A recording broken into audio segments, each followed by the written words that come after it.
Ölüm hatayın oldur onu çolduğuna değiştirir mi olmadı? Ona gelmedi. Kabı durlak. Tam kovusunu altın da olalım. Bir de ta koydum kuşağla kayıttım ha. Dayım valla değil. Ne hemen tuttu lan? Yine? Normalde bolor atıyor.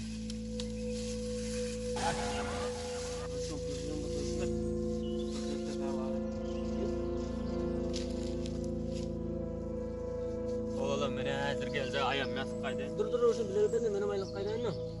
Yürü. Şöyle oturursan ölüm ayağına ağır dur diyorum. Yapma. Böyle andır o şimdi. Nereye geldi? Dur uzağa gitme o şimdi.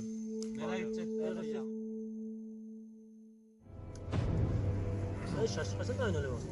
Taşıkmış bak. Şunu bana gelmedi. Öyle mi? Babur falan kaçacak mı? Ölçek değil o. Ha gel hele.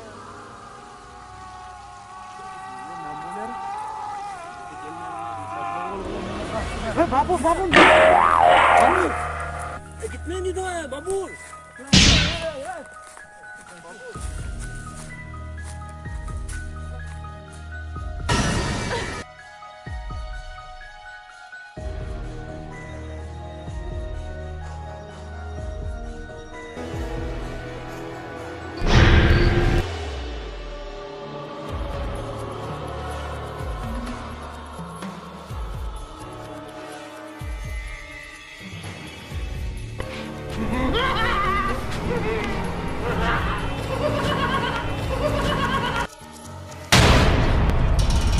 Tuğçe!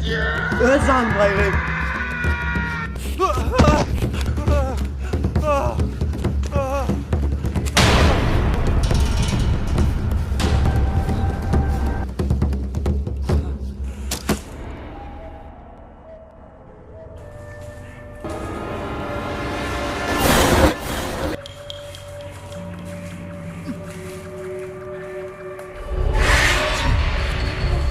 Тебя тоже унесет! Тебя тоже унесет!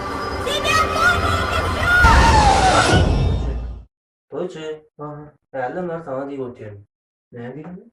Yan kaydan atlam, hakikatten olsa. Sen beni karar edersin mi?